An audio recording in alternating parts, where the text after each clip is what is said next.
Hello everyone and welcome to another video. Now, this one's going to be a very fast video. And by fast I mean we're going to be covering a lot of stuff very quickly. We're going to go through 3D printing, retopology, UVs, texturing, and getting our gargoyle into Unreal Engine. This is not meant to be a step-by-step guide. I just want to show you the process, but there are several tips along the way for all of the things that I just mentioned that I think are going to be helpful for you. So let's go. As I mentioned in the last video, I took this statue, the gargoyle that we were working on, and I gave it a little bit more work. Like I worked for this, I would say probably another like 2 or 3 hours. This is a speed up process, of course, a time lapse at 800 speed, so it's going really fast, of me just adding a couple more details that I felt were missing. Remember that whenever we're building any type of sculpt, any type of project, it's very important to think about the big shapes, right? Like we talked about the silhouette, the forms, but also the small details, because those small details are what people might remember a little bit more. The ideal sort of like process that you want to go in your audience's mind is you want to captivate them with the general shapes first, and then you want to really get them invested in whatever it is you're presenting with the details, with the little like attention to detail or the forms or whatever it is you're doing, right? In this case, I'm adding the claws to the character to make sure that there's always a little bit of that sort of like tertiary detail going around.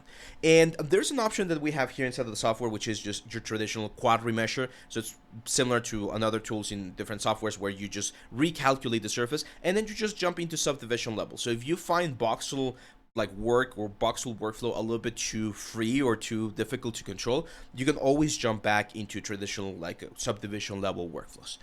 Here I'm using the little knife brush to add more detail to the hair. I felt like it was looking a little bit too, like rough. So just adding a little bit more details there to the side wings on the face. I did change the shape of the beak a little bit, added more wrinkles, and this is what I like to call the polish stage. How much can you polish? That's a question that I get often. Like, how much should you polish your character? Should you do this for 2 days, 3 days, 10 hours, 40 hours? It really depends on the project. So for this sort of like demo that I wanted to showcase, I tried to keep myself, again, about, I would say, 2 hours to work on the general like details and forms.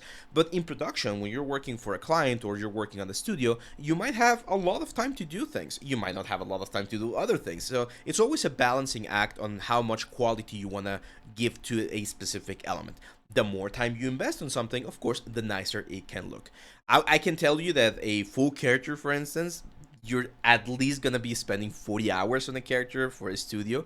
I remember one of the first jobs I had, they were giving me about 20 to 40 hours per character, depending on how complex or not they were, and that was a good amount of time. So it's pretty much like a week's worth of work where you would do like the full process. However, I've heard about stories where people spend months, like a whole team of like artists spent months working on a single character to make sure it's perfect. So it really depends on the studio, it really depends on the production, and it really depends on the type of project that you're doing. For VR, as you're about to see here on the retopology stage, it really depends on how far or how close the element is going to be. And if you remember, we talked about how this gargoyle is supposed to be a little bit like farther up, like you're going to see it from afar. So we don't really need to go to the super precise like little details because we're going to be taking care of that inside of the texturing part of the process. So over here, make sure to save. I think I was working on this thing for like 2 hours without saving. I do believe a ShapeLab has an auto save feature, but it's risky. So make sure to save all the time, frequently. And a pro advice that I can give you is make sure to save with multiple variations. So if something gets corrupted or you lose it, you can always go back.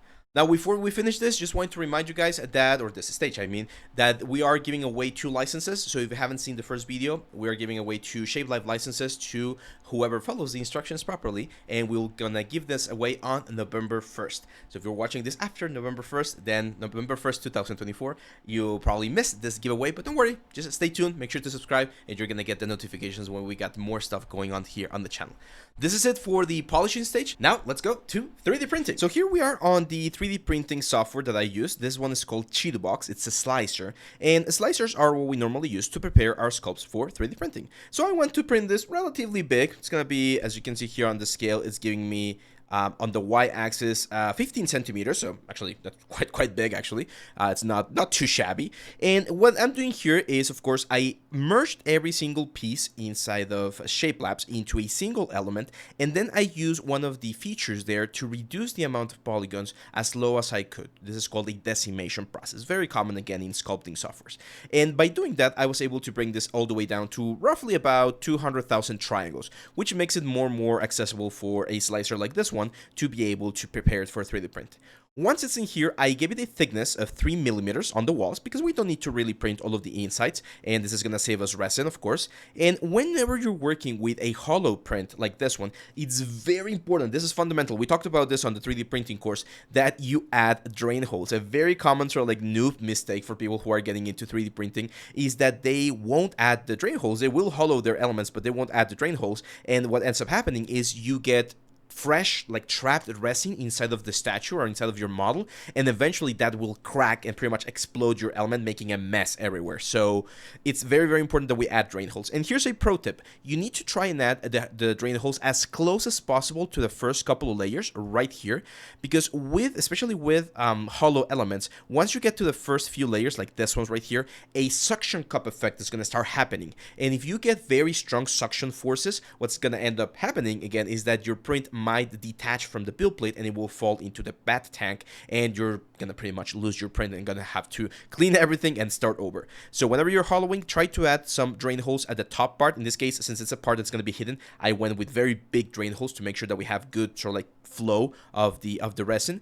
And I like to always add a couple of drain holes at the very end. You can see them right there. Very, very small drain holes at the highest points of the elements. So for instance, here behind the ears, there's a couple of them. Those can be very easily patched out later on. They're going to be, they're like 1 millimeter like thick. So super, super easy to fix. And that sort of like makes sure that there's never a vacuum or again, this sort of like suction effect, because there's always going to be a place for pressure to be released, right? Now, here, something very interesting happened with this character. In the tail, you can see that due to how the thickness of the tail is working, we didn't have any thickness or any sort of like hollow effect on the inside of the tail, but once we get to the little hairy part, we do get a little element. And I noticed this. If I hadn't noticed this, I might have just printed it and we would have had the exact effect that I talked about, fresh resin inside of a hollow space that's never going to be cured. So very, very important that I added a couple of drain holes down there, and I also added one more drain hole up here, a couple more right there. That, again, very easy to sort of like fix later on. I also added another drain hole right there, very close to the natural way where the where stuff goes out of a character. So yeah, that's pretty much it. Once this is done, we now jump onto the support section. Now, there's like a lot of theory about how to best support your elements.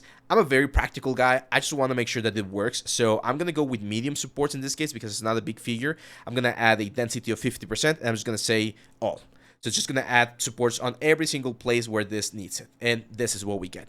So as you can see, should be more than enough. Yes, we're getting some supports on areas like the body and the arms that are gonna damage the sculpt a little bit. They might get like a couple of nicks, but they're very similar to the ones that we already have, so I don't think it's gonna be that much of an issue.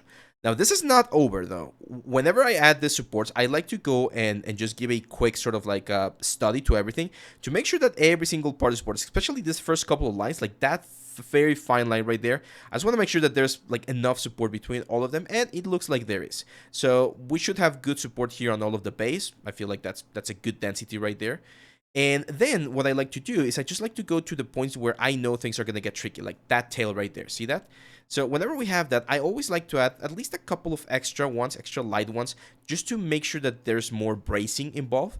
Bracing is the support between the different elements, because whenever you have two islands that are eventually going to be together, sometimes they wobble a little bit with the printing process, and you're going to get a couple of misalignment there. So the more support you add, the more stable this becomes and the less wobbly effect you get. So that one should be more than enough right there. And then the next point where I know that's going to happen, there we go, the wings right here.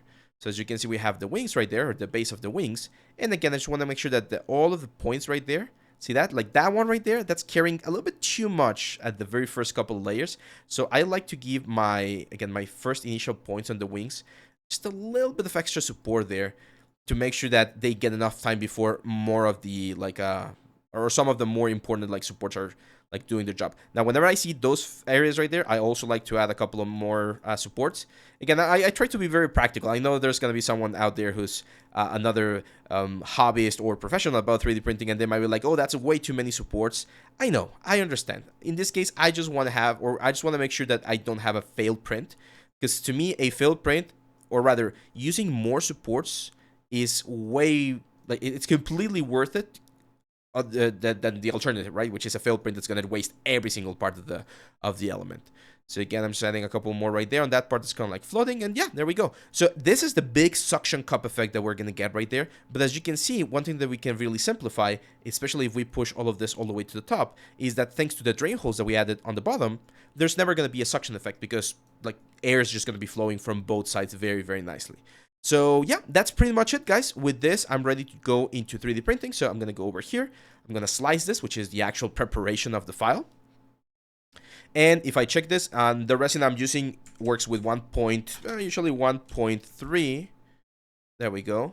And on the bottom exposure, I'm going to go with 25 seconds. So as you can see right here, it's going to take 5 hours and 38 minutes. It's going to take roughly 150 milliliters of resin. And yeah, it's going to do a good job. So with the magic of editing, and boom, there we go. After a couple of hours 3D printing on the Elegoo Saturn, we get this one right here, which is, of course, our statue of our gargoyle. I printed it relatively big. You can see it compared to like a D&D mini. That's going to be a perfectly like great sort of environment piece for a game. And eventually, as I mentioned, I do want to make a variation of this element right here that's going to be like a book holder, right? Like it holds both books together over on this side. But yeah, this is one of the things that I find amazing about the whole process. The fact that you can sculpt something in a couple of hours, and then a couple of hours later, you actually have a physical piece in your hands that you can sell as a product, use for your own personal use, or just, yeah, you know, have fun. I'm definitely going to be painting this one, of course. This is just the basic gray color of the resin. So yeah, now let's move on to retopology. So 3D printing is in fact, or indeed, one of the main things that we can do. But another one that we normally have to do, especially if we want this to be in an actual game, is we need to optimize our element so that we can use it within a game engine. I know we're gonna get some comments about people asking about Nanite, right? Nanite is this method or this new thing or technology inside of Unreal that allows you to import things like this one and utilize every single vertex of the mesh within the game. It now is supported in VR for desktop, so if you're running a VR game on desktop, with Unreal Engine, of course, you can have nanite meshes, but most of the stuff that we do here at the museums and at the different like companies uses standalone VR devices, which is pretty much like playing on a cell phone, right? So this uses a sort of like mobile device. It actually uses a variation or a branch of Android. So we need to really, really optimize. Right now, this one, as you can see right here, has 500,000 triangles. Over down here, it says 500,000 triangles. So it's 500,000 triangles, and this would break any like VR set. This software right here, if you've never seen it before, this is called Topogon, and it's a software specifically designed for retopology. Can you do retopology in other softwares? Yes, of course. Like as with pretty much a lot of the stuff in the digital world, there's always multiple options. But what I'm going to show you right now is my process in retopologizing a mesh like this in the fastest and most efficient way. And what we want to do here, again, especially for VR, is we want to use as little polygons as we can and try to capture the silhouette in the best possible way. The good news about this particular asset right here is that it's not going to be animated, right? We're not going to have this thing like flying around and attacking our players or anything. This is just for decoration. So that means that our silhouette doesn't need to be perfect. Or rather, it doesn't need to be perfect in the deformation side of things. The silhouette needs to be perfect, or as perfect as we can make it, but the organization of the polygons doesn't have to be perfect in regards to animation topology. I usually still like to use some of the principles for animation topology just because it's a little bit easier to find where we're going to be placing things. Now, this tool right here is called the Quadro tool, and this one allows me to literally just place my points, and then I press Control or Shift B, sorry, to go into bridge mode, which allows me to just bridge the elements. One thing that I love about Topogon, and I love this software so much that we even have a course, of course, is that this one doesn't care. Like it will sort of like rebuild your structure as you keep building it. So you only need to focus about the flow of polygons. And as you can see, it's not going to create the faces until it finds like the 4 pieces or the 4 elements that are actually going to join your face. So it's a very sort of like smart way to work. Now you guys want to see something really cool here? I'm going to go to the tubes option. I'm going to set this to 8. I'm going to start drawing some tubes here on the tail, which is like a cylindrical shape. 8 seems like a good number. And then I just right click and boom. That's it. That's all I need to do to add a loop around the tail. So instead of having to draw every single line, this is all I have to do. Of course, right now we're missing a little bit on the symmetry. That's fine. We're going to fix all of that when we go into UVs. But this is pretty much it. Now, if you were to ask me, what are the most important things I need to take into account when doing retopology? Again, I would say silhouette, right? So for instance, we can see how the chest like area right here pushes out a little bit. That probably means that I want to add another extra edge loop right there so that we can capture that sort of like roundiness right there. All of the detail, all of the surface detail, the stone effects, all of the brush strokes, all of those are going to be captured in the baking process utilizing our normal map, right? So the normal map is going to capture all that information. Another thing that I like to show is this right here. Triangles. Triangles are perfectly fine, my friends. And oh my god, I'm gonna get some comments about that because in 3D, I found that there's always a couple of topics that are very contentious. I mean, this happens everywhere, right? But in 3D, triangles are one of those. There's people that swear by triangles and they use them all the time and they're fine. And there's people that are like, if you use a triangle, you might as well just make a deal with the devil. You are the worst thing you can do. You're like a horrible artist. I've gotten some really mean comments whenever I explain that triangles are perfectly fine. But hey, to each their own. So I personally don't find triangles bad. Like every single face actually that you have on the 3D world will eventually be triangulated. So triangles are absolutely fine as long as you place them on a place where they make sense. For instance, here I do need to add a couple more right there to really capture that sort of like planar face. Triangles will make it more optimal, and we use triangles quite a bit in games because in games we don't normally use subdivision approximation. So we don't have a smooth like modifier. We don't use like turbo smooth from 3D Studio Max or the number 3 from Maya. So as you have your element or the way it looks in your number 1 or in your basic like form, that's how it's gonna look on the game. So look at that. For instance, there, can you see how that bump is really pushing out? So that tells me, hey, you might want to position this vertex a little bit higher up so that it captures that bump a little bit more. And if I start seeing these elements right there, that's pretty much the topology telling me, hey, you might want to add a little bit of an extra loop right there. We do have a smooth option here as well that allows me to smooth this out. Now, this part right here, since it's going to be in the back, really not that important. And here's where, again, from a optimization point of view, we might just like remove a couple of these triangles, a couple of these points to save ourselves a little bit of space, right? Now let's go to an important part, which is going to be, of course, the face. So since the face is sort of like the most important part of the character, or one of the most important ones, we definitely want to make sure that we capture the silhouette very, very nicely.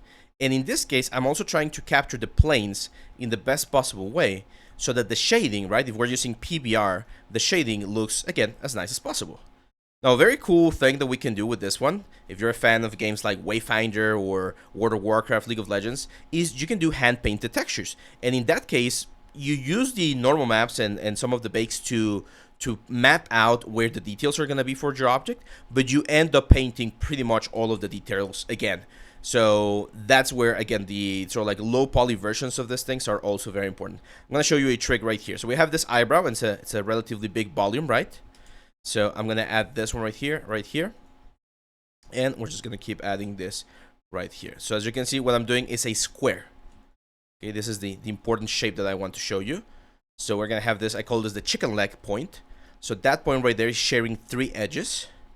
And by doing that, we create like a little extrude. It's pretty much like if we extruded the top part of the mesh right there. And it keeps things a little bit more optimized. One rule of thumb that I always follow when doing retopology is I always like to have a center line.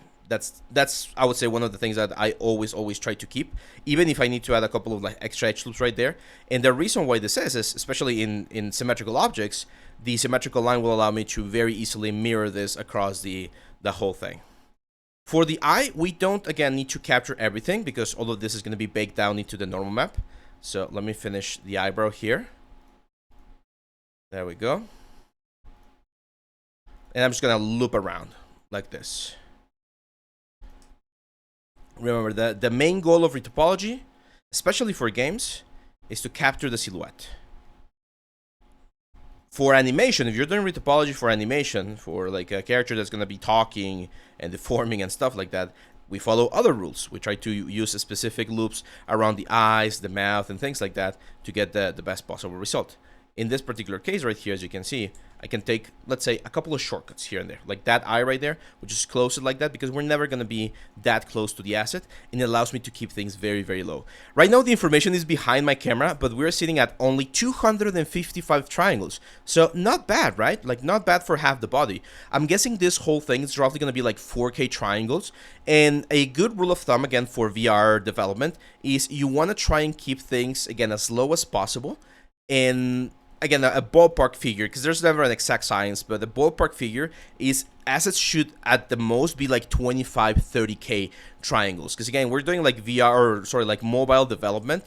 So we need to be a little bit more optimal than what we would do for traditional games. In a traditional game like God of War, Wukong, and all of this, I've seen things go really, really, really high. That's another question that we get very, very frequently. Like, what should my poly count be? It really depends on your project. Like, there's no specific answer that's going to fit every single situation, but in this case, because I have experience doing again VR characters, I try to keep them at most at roughly like 15, 20, 25K polygons, because otherwise it becomes very heavy, especially with animations and rigs and deformations, and that's where you can start getting some performance issues on your elements. I was doing a test with a dinosaur not too long ago, and I actually got that model. I bought that model. So that model had feathers, like hairplanes with feathers. And I think the poly count of that thing was like 120K triangles, including all of the feathers. It killed the performance. Like, you could get it to work. Like, it would like work properly. Like, it would run. But you would get a couple of lag spikes, especially when you looked at it, or especially when there were a lot of things behind it, and you were having a little bit of like transparency issues. That's why, again, especially dedicated mobile games or VR games that are run on the actual device itself are not as polished or not as like high quality as what we see on games, VR games that are run from the PC. So yeah, that's pretty much it, guys. So here what I'm going to do is we're going to jump quickly into a time lapse, because again, retopology can take definitely a little bit of time. And I'm going to jump into a time lapse, finish the retopology here for the character.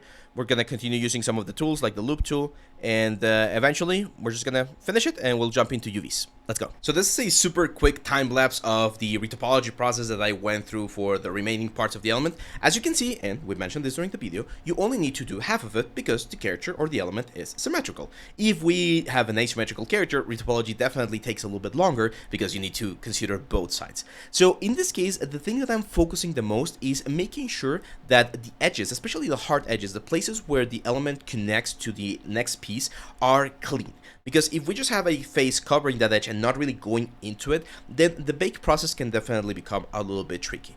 In here, I'm simplifying with a lot of triangles. I'm keeping very low faces on the inside, the parts that are hidden in this like character right here, because we're not gonna see them. And one of the things that you need to take into consideration when you're retopologizing is to always give more attention to the parts that are going to be seen the most. So you're going to see how in just a couple of seconds here I'm going to be doing the bottom part of the element, and it's going to be just like a flat face. We're just going to save or try to project all of the detail into a flat face. You can see me using a lot of triangles there. That's called stitching, where we stitch a lot of little triangles so that we don't have to run all of these edges along the surface of the element. I personally found myself working very fast here instead of Topogan. I think this whole thing took me about like 40 minutes to retopologize, and it gave us a very, very nice poly count. I think we were able to get it to roughly like 2,500 polygons, so 2,500 polygons roughly. And that's really, really, really good for VR because as I've been mentioning, when you're working with a standalone VR application, you're not running it from your PC, but rather directly on the headset.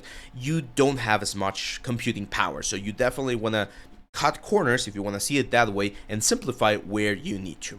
I'm always trying to find the loops in the traditional like cycles. You want to avoid spirals. This is a question that we get, like, why not just series measure and be done with it? Well, first of all, series measure won't be able to optimize as nicely as you can if you do it manually. And second of all, series measure tends to give you a lot of spirals, which are very, very complicated to do UVs later on with. So I personally prefer to try and do things manually. I know there's a lot of people out there that hate topology or retopology. I personally don't mind it. I like it. Like, if someone was paying me to do retopology all day, as long as I have my music, a good like a snack or something, I'm good to go, and we can just like continue to retopologize all day long. And with tools like this one, this is Topogon again, it becomes very, very fun. Like, it's a very like efficient tool. You don't really have any issues with performance, and it's relatively fast to do the whole process.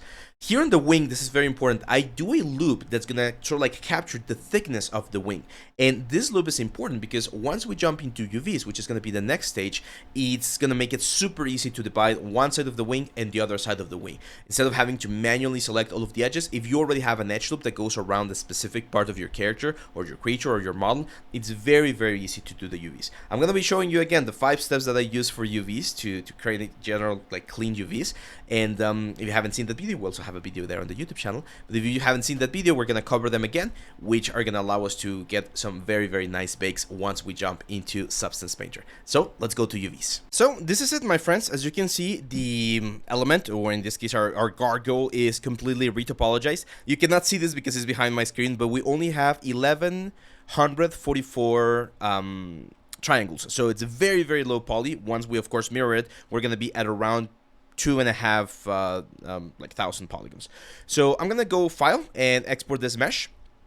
And I actually have been keeping things very disorganized because I should have a specific folder for all of the stuff that we're doing. So the high poly, the low poly, all the stuff. Right now I'm just saving it on the desktop. So I'm just gonna call this gargoyle low. And I already have Maya open over here with the high poly version of the element, which is the one that we're gonna be using for the bakes. So I'm just gonna say import, and we're gonna bring in our gargoyle low. And as you can see, this is our low poly right there. Beautiful, right? Looks very, very cool. This is usually what we see in games.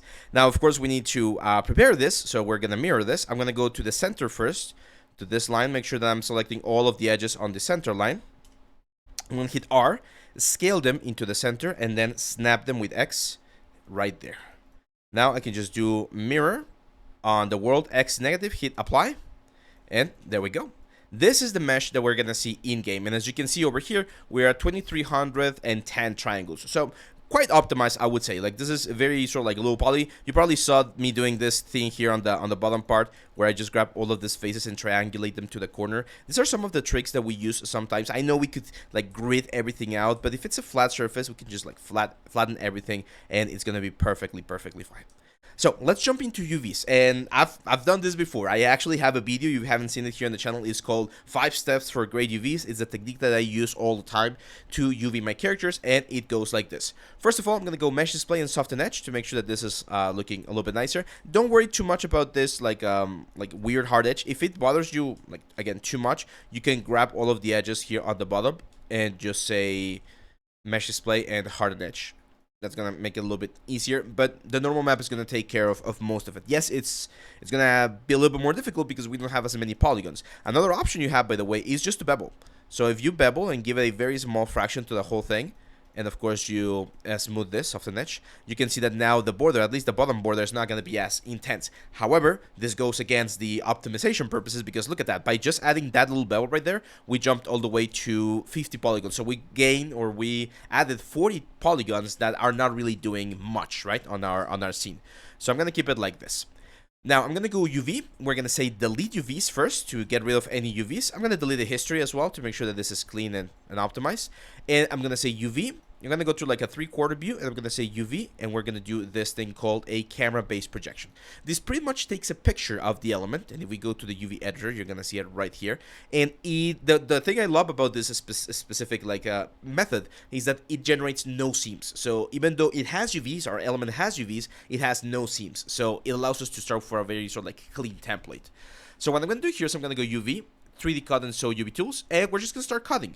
Usually we want to segment things. For instance, the bottom part of this base is a good place to segment stuff, and we're gonna separate it from the rest of the element or the character. So I'm gonna go to the very border here that touches the character, you can see here that this is one of the advantages of having good topology, and that's the fact that even though we have triangles and we do need to stop every now and then, it's very easy to just go around the character like that.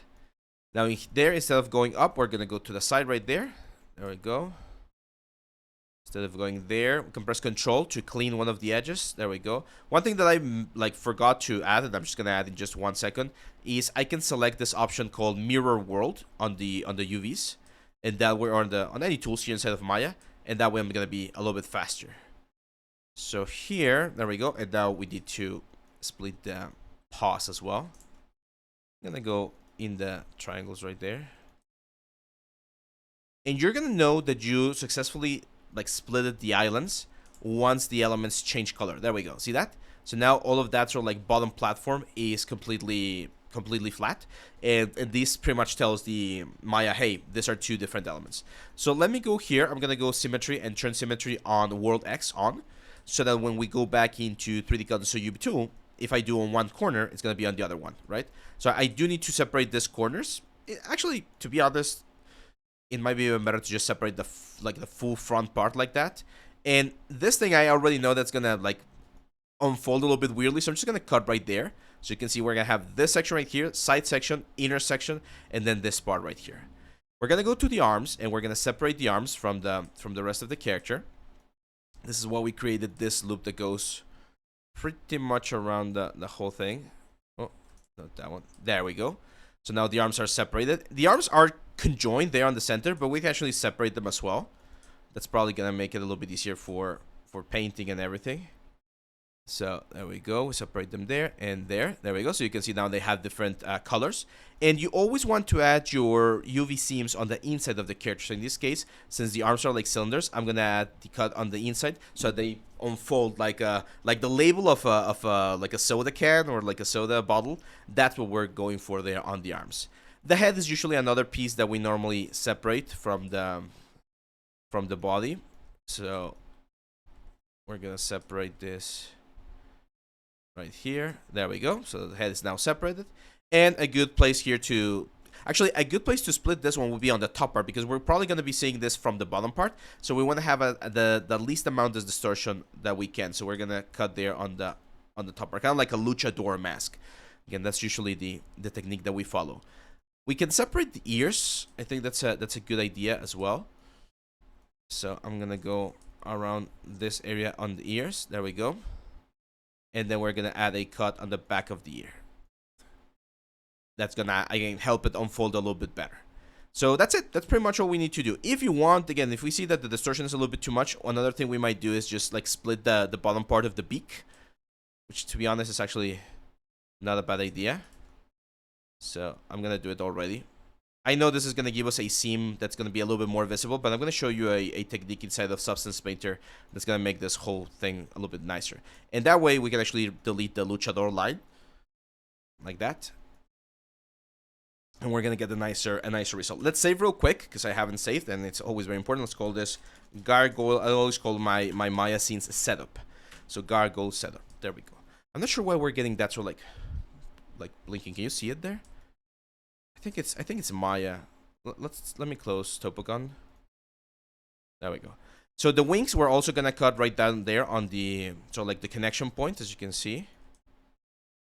There we go. Let me just make sure that both sides are cut properly. And that's why I added this line. If you remember from the retopology section, I mentioned that we were adding this loop that goes around the whole thing so that we can have inner side and outer side of the wings. And as you can see, if you have a good topology, UVs become so easy. What is it? 5 minutes that we've been doing UVs and we're almost done. So that's why I don't always use Series Measure, because I know we talked about Series Measure on the retopology section and how, yes, it could give you quick retopology, but it's not going to give you the exact loops that you might need for this sort of a work. So that's why I personally prefer to use this one. So let's cut the inside of the tail, as you can see right there, and that's it. This is like a tube, right? So we have there's this bug that Maya has on the mirror function, and I hate it so much, which for whatever reason it sometimes adds like a fifth point on the mirror section. See that? And it converts things into n-gons. Very, very annoying. And this has been present for a long time now. I've looked for solutions and it seems to be just like a bug. It says that it's when things are not like properly aligned, but you remember that we did align things perfectly, so that's why it's always I'm always curious onto why that happens. But yeah, just always give a check to your whole topology, especially on the center line, to make sure that you don't have any angles. There we go. So that's pretty much it. Now we just need to split probably the legs from the body to help the body like unfold a little bit nicer. So again, UV, 3D cut, and we're gonna go down this line right here. There we go. So now the legs are separated, and the legs are relatively flat. So I'm confident that they're gonna unfold nicely. Yeah, there's gonna be a little bit of distortion here on the inside, but it's not gonna be or shouldn't be that bad. And finally, I am gonna cut the character on the back. Like this whole pink thing needs to be cut on the back so that it unfolds nicely, kind of like a coat, like a vest. So yeah, that's it. So let's save real quick. We're gonna go over here, and the next step. So first step, delete UVs. Second step, do a camera-based mapping. Third step, do your cuts. Third or fourth step, you do your unfold. And if you do your unfold and everything works properly, you should have all of these islands right here. Finally, layout. Control L is the shortcut for layout. And there we go. This is not the most optimal UV sort of like resolution. You can see that we're not getting a bad resolution. There's ways to clean this UV a lot more. I've actually been using Resom UV lately, and it's really powerful. But for something basic, for just this example and to keep the video moving, I'm gonna keep it like this for now, okay guys? So yeah, once we have this, we're ready to go on to the next stage. So I'm gonna export this selection again, and this is gonna be my gargoyle low. So we're inside of Substance Painter. We need to, of course, set a project. And here's another interesting thing about VR. Yes, you can use 4K textures, but they're usually very heavy. And again, especially when you're doing on-device rendering, it can be a little bit complicated to render everything. So I'm going to use DirectX because that's Unreal Engine. And I'm just going to use 2K for now. We don't need to go overboard here. Let's grab our gargoyle low, hit open, and I'm going to hit OK. The first thing we should check is to make sure that our mesh looks nice here. If it looks nice here, then we're in a good position. And yeah, as you can see, of course we're gonna have sort of like a faceted silhouette because we're doing a low poly. But especially when you're watching this on a game, it should look perfectly fine. If it's up there or if it's like anywhere and you're just gonna look around, it's gonna look like really good. We're gonna go to the bakes part, and bakes are very easy. We covered this on the Substance course. 2K over here, we go to the high definition meshes, we low in our decimated mesh, and once the decimated mesh is here, we're gonna see a preview of the areas that the bake is not able to capture, right? So all of those little like red dots, we can push the max frontal distance a little bit and try to find a point where all of them are included. There we go. So that's pretty much all of them. There's a couple still there. I don't want to push it too much because if we push it too much, sometimes one thing that can happen is you're going to get a little bit of overlap between different elements. This is where you might need to go back to your low poly and be like, okay, it's getting really intense. Like the cage is really far. Like the difference between the low poly and the high poly is way too much. So let me push the low poly a little bit closer. Maybe add a couple of edge loops here and there. We're going to do anti-aliasing. 16x is usually a good number. It's going to take a little bit longer on the bake, but it's going to give us a good result. And let me bake right now. So, as you can see, all of the bakes are happening. We get the normal map, world position, ambient occlusion, cavity, all of them. And once we go back to our painting, look at that. Beautiful. This is just the ambient occlusion showing right now, or mostly showing right now. And we're already getting a very nice detail. And the amazing thing about this one right here is the fact that this is a super low poly optimized version. So now we have two results right here. Let me go full screen.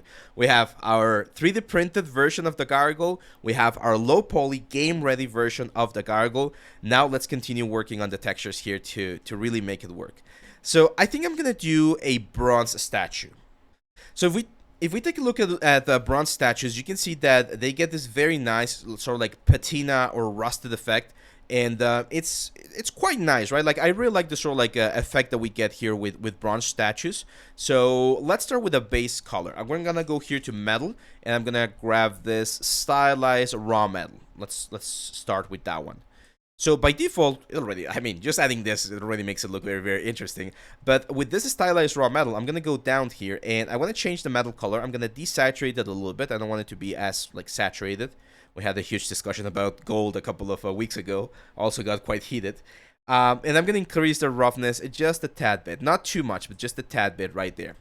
So that's what I like to call my base layer. And what I like to do with my base layer is I always like to play with a little bit of color variation, because if we press the letter C and go to color, you're going to see that there's not a lot of stuff. Now, another thing you can see right here is that all of the UV seams are noticeable. It doesn't look too much when we see the material because of the normal map and all of the other elements, but in the color map, we do see it.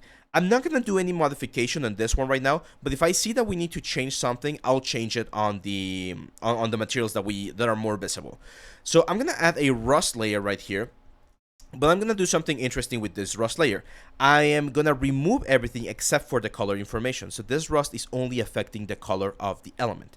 I'm going to change the color as well. I'm going to make it a little bit more yellowish. There we go. That looks amazing. And I'm going to add a black mask. And in this black mask, I'm going to add a fill layer, not generator. We're not going to do generators yet. And I'm going to look for a clouds generator. So over here, or black and white spots, anything that's just like a procedural noise. One cool trick here inside of Substance is you can press Alt and click on the mask, and it's going to show you what the mask is doing. And what I want to do here is I want to push the balance so that, yes, we have a little bit of contrast, but not too much. So something like that, just a couple of spots here and there. So now if we go to our element, we're going to be seeing these sort of like green spots appearing pretty much everywhere. I don't like this black and white spots. I really want my clouds. Where are my clouds? There we go. I really like clouds 3. I can increase the contrast. There we go. See how it looks a little bit more interesting? I can also do a little bit of tiling so we get more clouds everywhere. And we continue playing with these colors right here. And that's going to give variation to the general statue. Of course, I'm not going to leave it like this. I'm going to use something like a multiply, or I can try doing an overlay. I think multiply was looking quite nice. And I'm going to play a little bit with the opacity. So what I want to do with this, again, if we go back to the color mode, is I just want to introduce a little bit of, randomness to the colors of the metal. I don't want all the metal to be exactly the same. So this is it. We get a nice effect right there. Now we can start thinking about the generators and the things that are going to give us a nice effect. And there's actually one very nice, what's the word? A very nice smart material here called bronze corroded. So I'm going to add that one on top. There we go. It already gives us a nice result. Like, a lot of people use smart materials or this, like, materials inside the Substance and just leave them as is. Sometimes it's fine. Like if you're doing, I don't know, like a teapot, or if you're doing like a pan, or just like a cup of like a bronze cup or something, you don't need to do all of this like super texture work if it's going to be just like a tertiary asset that's going to be on the scene. But for a hero asset such as this statue, we definitely want to like push it a little bit more. So if we take a look at the statues right here, you're going to see, especially if we look for rusted, usually rust will accumulate more on the upper parts of the element, because that's where water sort of like falls more, and as it goes lower and lower, you might not see as much. Or sometimes, depending on if it's a very humid place, it will be the opposite. It will accumulate more on the lower side and less on the upper side. In this particular case, I think I want to go a little bit lower. So what I'm going to do is I'm going to add a black mask to that whole material, and I'm going to add a generator, and of course we're going to add the dirt generator. So the dirt generator is going to already give us a very, very nice effect on the rust pretty much everywhere. But as you can see, we're missing a little bit of rust down here, and we do have too much rust on the upper part. Here's where the magic of Substance Painter happens. And again, we talk about this a lot in the course, which is how you can combine different masks. So in this case, I'm going to add another generator, and I'm going to add something like a position generator. So as you can see, the position generator, if we take a look at the mask, is giving me a gradient from top to bottom. And I'm going to multiply that against what I had before. So now we get more rust on the top and less rust on the bottom. We want the opposite. So in the position, again, generator, we're just going to do a global invert. And as you can see now, we get this very nice effect where we're getting more rust on the bottom part of the character and less rust on the top part. That's how you play with generators and with elements to really, again, bring your textures to the next level. I'm going to add a paint layer here. And I'm going to go with my brushes. Let's go for like a dirt brush right here. I really like this dirt one. And I'm going to add more rust on the bottom part. And one thing that happens very frequently here in Substance, I always talk about it, we even have a meme on the Discord channel about it, is that people will add any type of generator and they'll not modify it. They'll just leave it as is, which is not what you want. You always want to sort of like play a little bit with your generators to make sure that you get a nicer, more artistic result, especially because we're using the UVs on both sides of the element, right? So we can definitely play a little bit with that sort of like asymmetry. So what I'm going to do here is I'm going to add a new fill layer. And again, I'm gonna add like a clouds. I actually have a noise that I created a couple of videos ago, I think. But now let's use just the traditional clouds. So I'm gonna use clouds 2 now. And what I can do is I can do again a multiply so that only on the places where we have the clouds will have this or like effect. So we can play with the clouds as you can see there, and we're gonna remove rust in a very nice, interesting way from all over the thing. Here's where we're gonna start seeing the seams a little bit more obviously. So we need to change the projection of clouds to this option called triplanar projection. And there we go. So look at the difference. Look at the difference that we get here with the clouds. Let me increase the balance a little bit. There we go. So without the clouds, everything just looks like too obvious, too intense, too symmetrical. Once we add the clouds help me break up that pattern a little bit more and generate something that looks a little bit more variation. It just has more variation in general. So let me push the balance a little bit more. I'm going to push the contrast.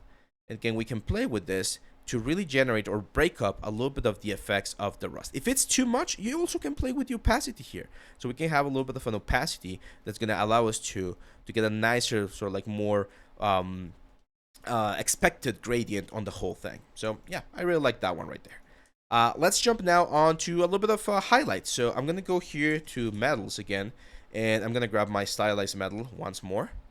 This one, I am going to leave a little bit lighter in tone, so a little bit more like a pink gold or something like that. I'm going to add a black mask, and we're going to add, of course, one of our favorite generators, the metal edgeware. So the metal edgeware is going to hit everywhere. I usually like to have my rust on top of the metal edgeware, because otherwise it looks a little bit weird. But yeah, that's our metal edgeware right there. I'm going to change the blending mode to linear dodge, so it really, really punches and pushes the values quite a bit. And then, of course, as we just did with the other one, we're going to add a fill layer. We're going to add a clouds generator. Where is it? Oh, it's missing. Or in this case, a black and white spots might not be a bad idea. Let's take a look at the mask. Increase the contrast, increase the balance. There we go. And we're going to multiply this against the other one so that it breaks up. As you can see, that's the metal edgeware, which is way, way too much. And this one will break it up a little bit more and generate a more interesting effect. So yes, we will have the glowy bits in certain parts of the character, but it's not going to be as intense on other parts of the character. The bronze corroded, I'm not sure if I want to multiply. That really, like, it gives us a nice tint to it, but I kind of want to keep it normal. What I do feel is, like, especially in the color pass, we're missing a lot of contrast, right? Like, we don't have, like, very dark areas. So I'm going to add another, like, rust layer, probably below this two guys right here. So this one goes on top. There we go. No, actually, you know what? I'm going to bring it all the way to the top. So it's gonna be like a final sort of like ambient occlusion pass, and we can actually use the ambient occlusion masks. So I'm gonna use a fill layer here, and I'm gonna look for my ambient occlusion, and that's my ambient occlusion map. I can flip this with a levels. So I'm gonna right click and add levels, invert this. There we go, and we can play with how much of this thing we're getting. So it's a very good way to add a little bit more extra crunchiness here on the elements. There we go. Right now, of course, it's way too much. This is going to definitely be set to multiply, so we can really darken it. And I'm going to like decrease the intensity here. So you can see how it allows me to really give an extra little bit of shadow to the whole thing. Might be still a little bit too much, so something like 56. There we go. So see how much it changes, and it also adds a little bit of roughness. I do feel like the roughness might be a little bit too much, because I do like the sort of like glossy effect that we had before. So I'm gonna go to the roughness tab here, and I'm gonna push the roughness down so that it doesn't affect the roughness of the character as much. There we go. Yeah, I like that. I think we're in a good position here. I'm also gonna probably turn off the hide information. I don't know. It kind of looks interesting. Gives me this sort of like fibers on the top. I was not expecting, but those are like the happy little accidents that we get sometimes. Okay, so not bad. We're in a good position here. I still want to add 2 more layers. So let me look for any other sort of like random thing, like this clay terracotta one. This one is interesting. So I'm gonna add it to the top. I'm gonna go to the colors and darken them. It kind of looks like dirt. There we go. And I'm going to remove the... And actually, let's keep it. I'm going to add a black mask. And with this one, I'm going to use the smart mask that I really like. And this smart mask is one that goes from the bottom. This one, dirt ground. So it's really, really good. It's a little bit too much, though. Let me try another one. This one, ground dirt instead of dirt ground. There we go. Look at that. So now this thing, as you can see, is affecting the lower parts of the element. And the cool thing is we have the option to go to the mask editor here and change the global balance, which is how much of this we're going to be actually adding to the whole thing. Again, I usually like to use my blending modes to like do stuff with these elements. I don't like to just let the element be on top of everything. In this case, maybe an overlay. No, that's too much. Just like tone it down a little bit. But that's going to give me a very interesting effect. So you can imagine that this thing is going to be, again, sitting on top of could be on top of a wall, could be right there on the like ground of a tomb or something. If there's going to be like or at the top of a bank, I don't know. Like, you can do a lot of stuff with this. And be careful, or my final advice here for the texturing section would be careful to having a lot of detail everywhere. So I can go here with my dirt brush and just remove a little bit of this dirt. Like, I really like how it's looking, but we don't have to have it everywhere, right? Like, there's ways in which we can sort of like make it a little bit less intense. Finally, and this is just a little bit of I'm gonna go back to the stylized raw. Actually, let's do one more. This is just one of those like layers. I don't use it all the time, but whenever I get the chance to use it, like today, it's like, yeah, let's just do it. It just looks very nice. It's a black mask, and it's a fill layer as well, and it's just scratches. It doesn't make a lot of sense from again from a story perspective, because how would someone get all the way up there to scratch this thing? But it just, I think it's gonna be an interesting thing. I'm gonna go here on the height range, and I'm gonna push the height range in, so there's a couple more scratches. There we go. See that? You can go back here. The one thing I am gonna do is I'm gonna scale this, so the tiling, it's gonna go a little bit higher, so we have more scratches, and this looks a little bit bigger, right? Because if we have very small scratches, it looks like a, or rather, if we have very big scratches, the object is gonna look very small, like a miniature, like a little like desk thing. And if we have small scratches, it's gonna look like a big thing. And this one we definitely need to change to tray planar projection. There we go. So as you can see, we add all of this sort of like very interesting lines and interesting effects everywhere. This is just a quick 10-minute texturing demo, guys. If I wanted to texture this like properly, it would take me a good amount of time to really be precise and decide where I want certain effects. This is what I like to call procedural texturing, right? It's just using generators, bases, this and that, and combining stuff to get something that looks a little bit more interesting. But you are free to, of course, experiment with as much information or as much layers as you want, and play around with the different options that we have here inside the substance to generate this. Finally, the last thing we're going to do here is we're going to export these textures, and I'm going to show you in the next little section of this video, the last section of this video, how we're going to set this up inside of Unreal. So we're going to go here to the options, and there's one called Unreal Engine 4 Packed. Not glass, just 4 packed. There we go. And what this one will export, as you can see, it's going to export base color, emissive, normal, occlusion, and roughness metallic. We don't have emissive, so we are just going to have 3 maps: base color, normal, and occlusion, roughness, metallic. For now, again, since I'm being very messy on my workflow, I'm just going to export this on the desktop, and at the end, I'm just going to grab everything into a single folder called Gargoyle. And yeah, that's it. So let me export. If we open the output directory, which is again going to be a mess with all of the stuff that I've been working on lately, we are going to have, there we go, the Gargoyle base color, normal map, and roughness metallic occlusion. So that's pretty much it, guys. Let's jump very quickly into Unreal Engine 5. So we're now here inside of Unreal Engine. This is just the default VR project. I've added a couple of trees there so that we can see something more interesting. And what I'm going to do is I'm going to drag and drop my Gargoyle low. As you can see right here, it's trying to import the Gargoyle, nothing different. Let's just import, and we should have our static mesh right here. So if we bring it, we can already see the scale of it, which we can of course adjust, make it a little bit smaller for this particular scene. I think something like this is going to look quite nice. And let's position it up here on the rooftop of this little like building for now. So I'm just going to drag and drop it, have it there. Now, of course, this is just the low poly version, right? Like, we're not really seeing the textures or anything. We do have a material. So in this case, it's very easy. We just drag all of the textures inside of Unreal, all of the ones that we generated from Substance Painter. And there's one thing, this is super important, one thing that you should do every single time with your ambient occlusion, roughness, metallic textures, and that is, of course, to go to the texture section and deselect sRGB. We do not want this thing to be color corrected, since most of the maps here, or all of the maps here, are using a black and white gradient. We don't want those blacks and whites to be modified. So once that's done, we jumped here into the channel. We can just delete this whole thing right here. Let's start with the color.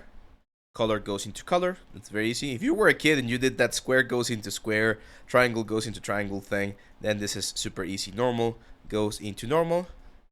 And finally, this one is the ambient occlusion, roughness, metallic. Red is ambient occlusion, goes into ambient occlusion. Green is roughness, goes into roughness. And blue is metallic, goes into metallic. That's it. This is the very basic setup of any PBR material. Once you get more into it, once you understand a little bit more about how the graph works, there's a bunch of things and modifiers that you can add, nodes, animated textures. Like it gets crazy, like really crazy, especially if you want to do like super photorealistic materials. But for something that's just using a traditional PBR workflow, this is more than enough. And as you can see, look at that. This is our little gargoyle here inside of the engine. Now I'm gonna duplicate it actually. Oh. Because I want to have one at sort of like floor height. Let's grab this one right here. I'm gonna make the floor a little bit bigger. Oh yeah, that's fine. So that thing that's moving right there, the shadows, those are baked lights. And this level right here is using baked light information. So I'm gonna have this one, let's say, right around here, because our pawn is gonna start right over there. And what I'm gonna do here is I'm just gonna go to the options to build the to build the light again. So I'm going to say this build lighting only. It's going to go through a process where it's going to calculate the balances of light, how light goes into the scene, the new elements that we just added, and it's going to repopulate. You can see there's some tree shadows right there because I had some trees, so those shadows are going to be eliminated. This is a one way of working within games, which is to bake the light information. It's a very, let's say, optimal way to do it, but it takes time.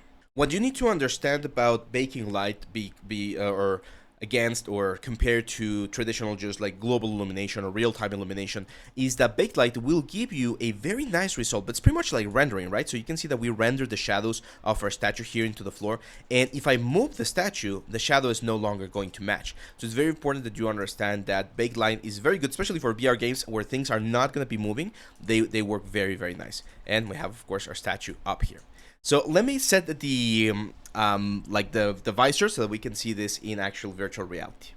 So there we go, guys. As you can see, we're back at the beginning. Hopefully you can see the statue right there. And this is again, the basic VR setup, or the basic VR element. I'm gonna rotate. Let me see if I can. There we go. So yeah, that's our statue right here. So not looking bad. Of course, again, due to how we optimize the asset, you can definitely see the faceting on the wings, right? And sort of like the low poly effect.